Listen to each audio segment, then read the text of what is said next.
Sobat Harum yang berbahagia, yuk bergabung bersama kami di New Harum Channel yang informatif, edukatif, dan inovatif. Caranya gampang banget, tinggal klik tombol subscribe dan aktifin loncengnya, biar nggak ketinggalan video terbaru dari kami. Jangan lupa untuk like, komen, share, dan ikuti perkembangan media sosial New Harum Channel. Musibah terjadi, bencana melanda, koreksi diri, adakah yang terlupa? Cobaan menerpa, menyesakkan dada, teliti diri, adakah kita alfa? Bismillahirrahmanirrahim. Assalamualaikum warahmatullahi wabarakatuh. Alhamdulillahi rabbil alamin, wabihi nasta'inuhu ala umuri dunya waddin, wassalatu wassalamu ala asrafil anbiya'i wal mursalin wa ala alihi wa ashabihi ajma'in.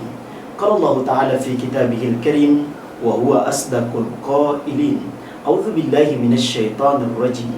Ahasiban nasu ay yutraku ay yaqulu amanna wa hum la yuftanun. Shadaqallahul azim. Allahumma arhamna bil Qur'an.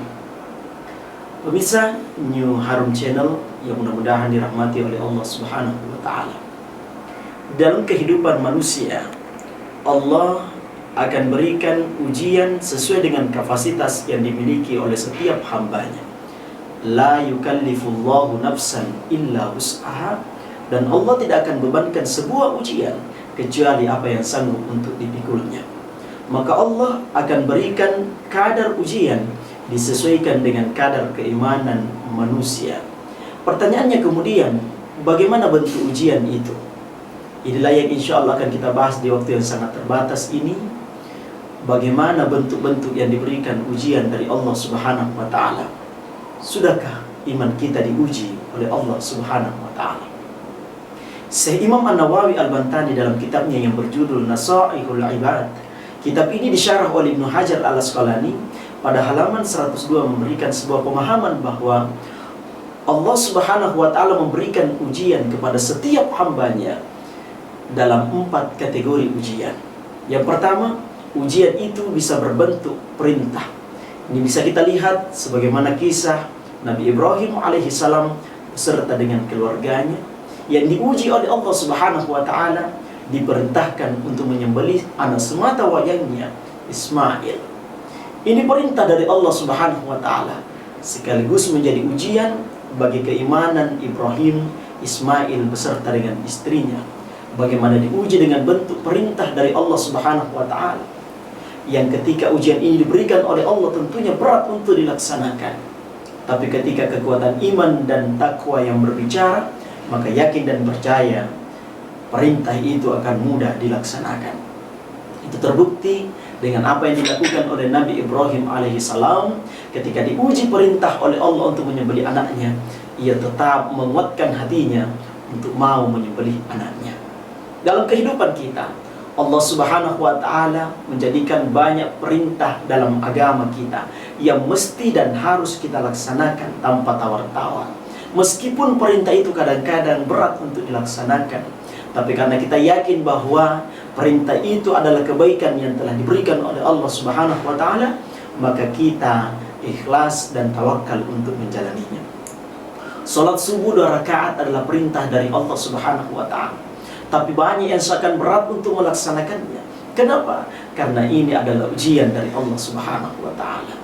Maka ujian itu bisa berbentuk perintah sejauh mana kita melaksanakan perintah itu untuk membuktikan keimanan dan ketakwaan kita kepada Allah Subhanahu wa Ta'ala.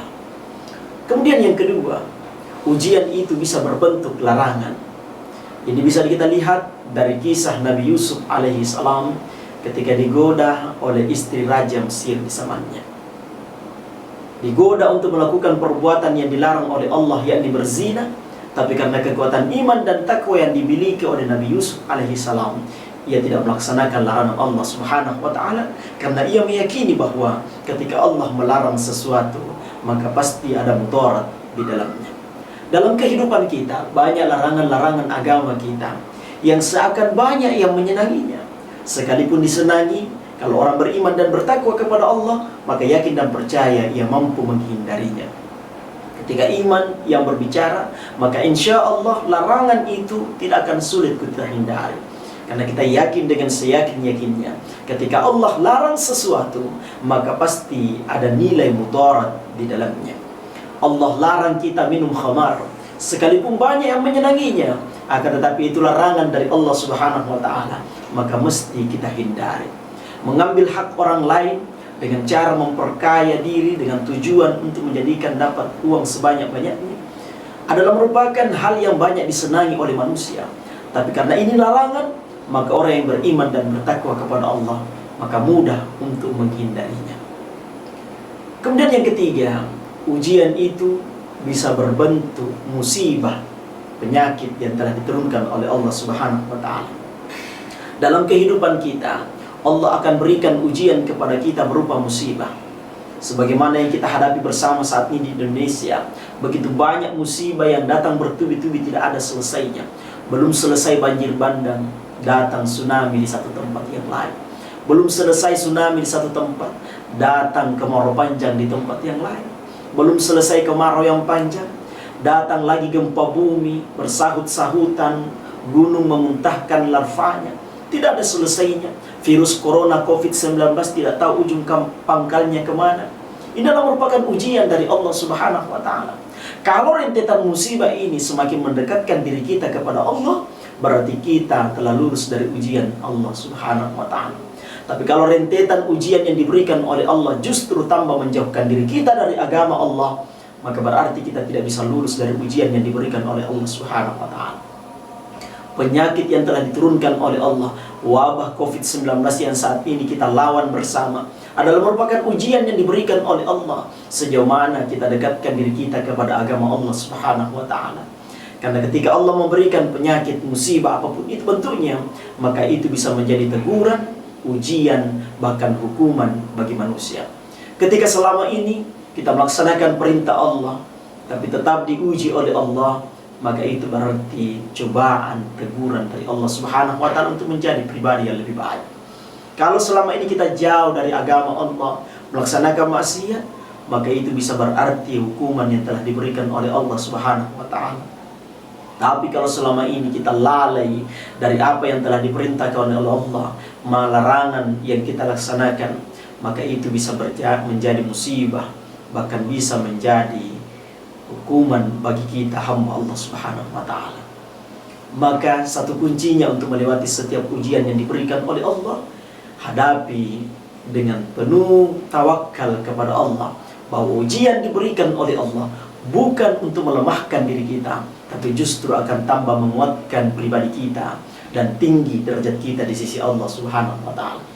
Bukankah kita sering mendengar, semakin tinggi pohon, maka semakin kencang angin yang menerpa. Kalau tidak mau diterpa oleh angin kencang, jadilah rumput, tapi bersiaplah untuk diinjak-injak, dipotong-potong, dibakar, dibuang, dimakan binatang ternak.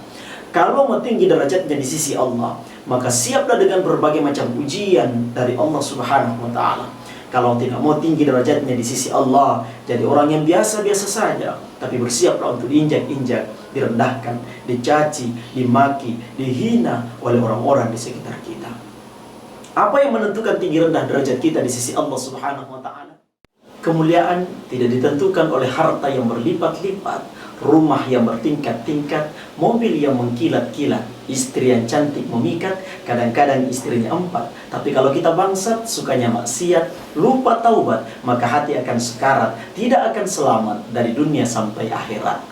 Kemuliaan, kebahagiaan hidup ditentukan oleh rasa syukur. Semakin kita bersyukur, maka hati semakin makmur, hidup semakin teratur. Walaupun makannya cuma bubur, kadang-kadang pakai sayur, itu pun dikasih sama Pak Mansur, penjual beras kencur, dilarang ngawur, ngelantur, syukur, jauhi takabur, perbanyak tafakkur, insya Allah selamat siksa kubur. Maka yang harus kita cari di hadapan Allah Subhanahu wa ta'ala, bagaimana supaya kita menjadi hamba yang bertakwa kepada Allah Subhanahu wa ta'ala.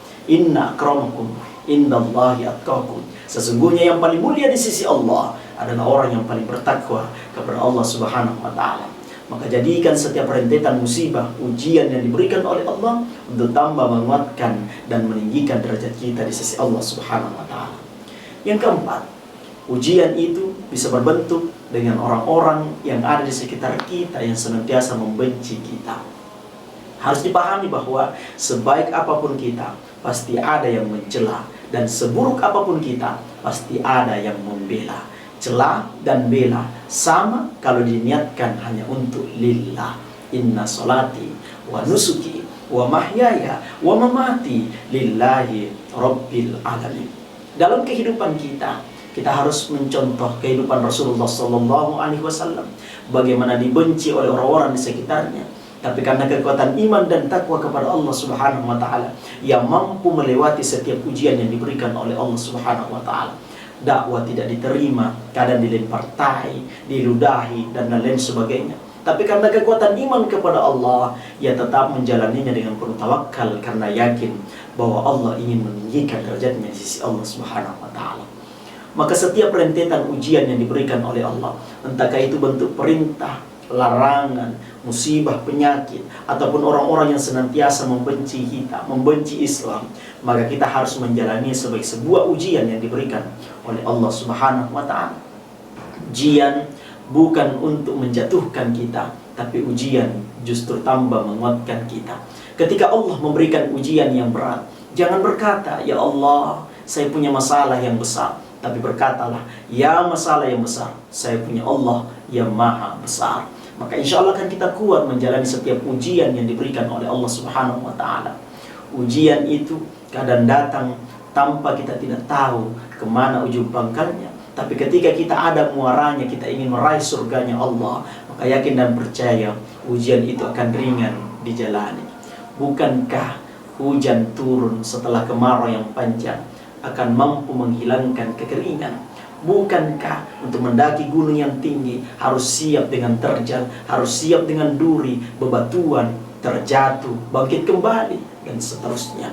Maka ketika Allah memberikan ujian kepada kita, yakini semakin berat ujian itu, berarti semakin tinggi derajat kita di sisi Allah Subhanahu wa taala. Maka jalani, nikmati, syukuri, insya Allah ujian itu akan lewat dengan sendirinya. Semuanya akan berlalu, saudaraku. Maka tetap ikhlas, tawakal, sabar menjalani setiap rentetan ujian yang diberikan oleh Allah. Karena sejatinya Allah tengah menguji keimanan kita untuk mengetahui kadar keimanan dan ketakwaan kita kepada Allah Subhanahu wa taala.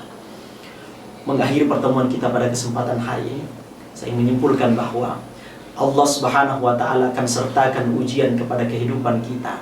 Ujian perintah, mari kita laksanakan dan yakini bahwa perintah itu mengandung kemaslahatan dan kebaikan bagi kita.